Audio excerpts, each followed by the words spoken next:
before we proceed with the show, we have a stellar lineup of speakers talking at the CII Financial Market Summit. Let's cut across to that. It's averaged around 9 to 9.5 lakh crore per year. Though it sounds impressive, the same needs much ramp up considering the needs of a developing economy. The capital markets work on the principle of disintermediation. That is, by directly bringing together the issuers and investors. Clearly, this can work only if all relevant disclosures are readily made available by borrowers to investors so that they could take decisions after analyzing risk and return of the investment. Trust of fair play and faith in the regulatory system is of utmost importance for capital markets to thrive and sustain. This being the defining principle, much of the efforts of the regulator go in ensuring the same. Now, coming to the present scenario, we are indeed going through a very difficult and challenging times. The June quarter saw a 23.9% drop in GDP in India over the same quarter last fiscal. RBI expects a 9.5% drop in GDP in this financial year. It is not just India, but the entire world is going through a recession phase. While different agencies project different numbers for the global GDP forecast for this year, everyone agrees that the global economy will surely contract in a major way. In this backdrop, I would like to briefly touch upon the recent performance of capital markets in India. First, let me take the secondary market movements. Immediately following the declaration of pandemic in the month of March 2020, the markets reacted adversely. The lower circuit breaker was triggered on 2 occasions within a span of just 2 weeks, an occurrence which has never happened in the past. The volatility index VIX went up to 84 in March from an average of 15 in previous 3 months. SEBI took some timely surveillance measures with respect to exposures and margins to curb volatility. The markets have recovered well since then. The Sensex Nifty today is very close to all-time high hit in January 2020. The volatility has also relatively stabilized with the VIX now hovering around 25.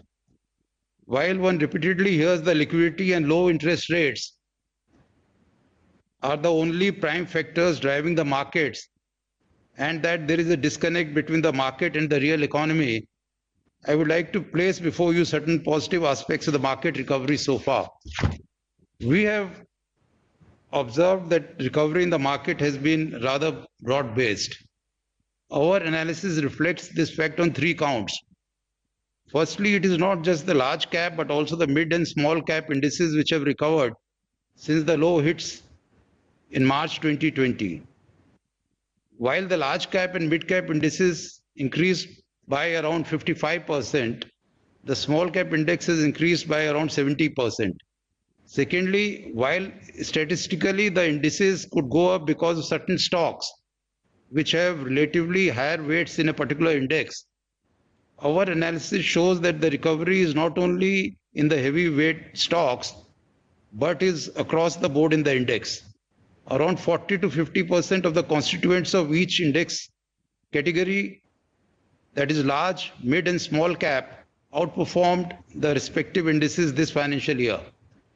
Thirdly, the recovery is broad-based outside the indices as well. And by that what I mean is, out of the stocks that have traded on NSE and BSE during this financial year, more than 93% of stocks on NSE and more than 75% of stocks in BSE have yielded positive returns as on 30th September 2020. Let us now examine the participation of investors.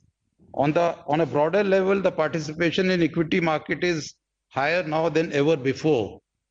The average daily turnover in cash market in this financial year is around rupees 60,000 crore, which is 54% higher than the figure of rupees 39,000 crore last year. The equity derivative segment has also seen the average daily turnover grow by around 27% as compared to the last year. In fact, the average daily turnover in both the cash market and equity derivatives market hit their all-time high figures in the months of June and September 2020. On specific investor level as well, the participation is quite high.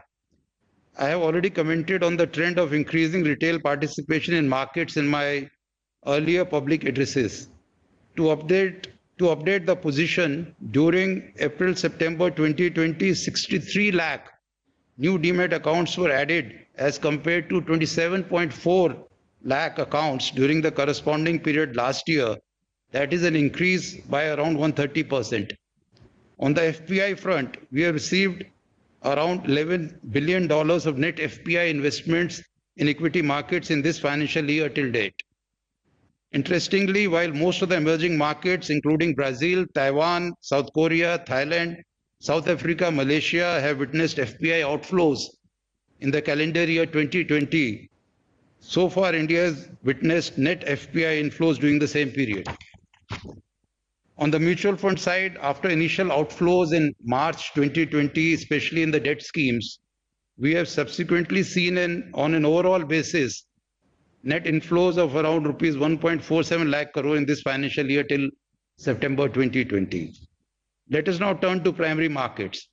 On the equity side, despite a late start this financial year on account of COVID shock, that is maybe around middle of May onwards, total funds raised have touched rupees 1.54 lakh crore till September 2020, just short of rupees 1.58 lakh crore raised during the corresponding period last year.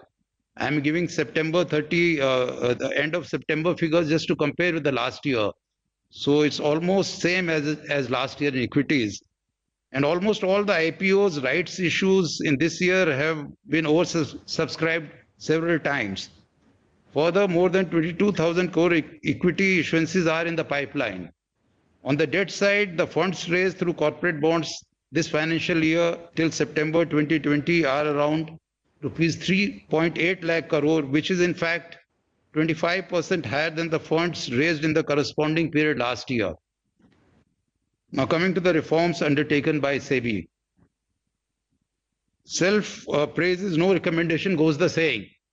While one should follow that adage, it may not be an exaggeration to say that SEBI's policy measures have somewhat contributed in facilitating rather satisfactory working of both the primary and secondary markets in these gloomy and uncertain times. I need not elaborate on the measures taken by SEBI post-COVID, as the same are in public domain and most of them have already been discussed at length at various forums and by the media. And Shri Uday Kotak also, in fact, stated some of the reform measures, highlighted some of them. While many of them were specific to dealing situations in COVID times, we also undertook several reforms of permanent nature. For instance, with respect to fundraising activities, we undertook reforms in rights issue regulations in line with our continual efforts to enhance the framework since last year. These include relaxation of eligibility criteria for fast-track issuances, rationalization of disclosures, relaxation from minimum subscription requirements, etc. Similarly, while we introduced relaxed pricing norms for preferential allotment for all companies for a specific period to address pandemic situation, we also introduced permanent relaxation for pricing norms for preferential allotment by stressed companies. This relaxation for stressed companies is also accompanied by an exemption from open offer requirement, thereby reducing the funding pressure on the prospective investors in such companies. Thus, we broadly followed a two-pronged approach post-March 2020. Firstly, helping on urgent basis the companies struggling during the pandemic, and secondly, continuing and accelerating our efforts to bring in long-lasting reforms. We are also acutely aware of the possibilities of increase in volatility in markets going forward in these uncertain times, both on account of global as well as local factors. We are and will continue to be vigilant for any rapid movements in the market and with regard to any issues which may have systemic implications. You may well ask whether there is any need for a radical reform in capital markets. While, as I said earlier, the term radical may have different connotations, broadly speaking, we are of the view that the development of corporate bond market is an area which needs deeper structural and regulatory changes. This requires coordination amongst the government and financial sector regulators. I have already expressed my views on the subject in my earlier public addresses and may not repeat here. Also, on its part, SEBI has initiated a number of measures to develop the corporate bond market. Of course, considering that today's conference is on the topic of financial market reforms, we would be eagerly waiting for its recommendations on various issues for initiating further improvements. Now, I'd like to briefly touch upon the role of other stakeholders in reforms. While I talked about the reforms brought in by SEBI, it begs the question as to why the term reforms has almost always been associated with the government or the regulators. We believe that other stakeholders need to play equally important role in reforming the financial markets. I would like to identify three specific stakeholders in this regard. The first is industry bodies. Industry bodies such as CII have a very important role to play in financial market reforms. And when I say industry bodies, I also include associations of intermediaries and funds. The industry bodies can and should endeavor to self-regulate and set standards for themselves. Any sincere effort in this regard would enhance the confidence of other stakeholders in the market. I recall that CII had come out with voluntary guidelines for corporate governance way back in 1998, even before SEBI prescribed clause 49 in the listing agreement. That was a commendable effort. If I understand correctly, those guidelines have also been recently updated. We have amongst us Shri Uday Kotak, who chaired SEBI's expert committee on corporate governance, which gave its recommendations about 3 years back. All of us benefited from the committee's report, and a number of amendments in SEBI's LODR regulations have been brought in as a result of that. With Shri Kotak at the helm of CII, I am sure that the industry would introspect, set higher corporate governance standards for themselves, and contribute economic development, especially in these difficult times. My second category of stakeholders is board of directors. The board of a company is an institution which is relied upon by all the stakeholders, including the company's shareholders, employees, regulators, etc., to steer the company in the right direction. The board has tremendous powers under both the Companies Act and SEBI regulations. The independent directors specially represent the voices of the minority shareholders, and as such are important institution in itself. We have observed an increasing trend in the number of resignations by independent directors in the last 2-3 years. If any such resignation is on account of some governance concern, considering the role of and expectations from independent directors, I urge the resigning directors to come forward and state the same clearly to the public at large. My third category of stakeholders are the shareholders. Shareholders have been provided several rights under the Companies Act and SEBI regulations. More powers have been given to minority shareholders over the years, especially with provisions pertaining to special resolution and majority of minority voting.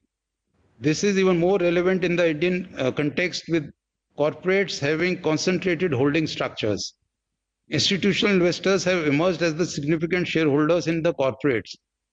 We have mandated stewardship code for mutual funds and AIFs. IRDAI and PFRDA have also prescribed the same for the entities regulated by them. The shareholding institutions need to play a more active role in voting in resolutions. They owe it in turn to their unit holders, investors in their fiduciary capacity. With e-voting, voting has never been easier. I therefore urge all the shareholders, both institutional and retail, to exercise their voting rights and participate in the decision making by the company. Apart from these stakeholders, there are others as well who can play an important role in financial market reforms and act as gatekeepers of governance. These includes auditors, rating agencies, trustees, proxy advisors, etc. I would like to impress upon all the stakeholders to work towards making our financial markets more robust. Now, to conclude, a well-functioning, deep and robust financial market is a must for economic development. Reform is a continuous process and is best brought in consultation with all stakeholders. Rather than believing that crisis begets radical reforms, I am of the view that we should continuously endeavor to keep improving our systems so that crisis in fact begets no radical reforms. Thank you. Now, I think there are some questions which CII had asked, and I will address them, try to answer some of them later. during the later slot given to me. But I'd like to briefly reply to Mr. Kotak's suggestions for improvement. 4 suggestions which he made. And first of all, Mr. Kotak, I broadly agree with whatever you are saying. So we will proceed and have a policy view in consultation with all stakeholders and to what extent we can achieve. Delivery-based cash market to encourage that, absolutely right. We in fact are total agreement with that. Capital adequacy requirement for brokers, this historically, in fact, has not been one of the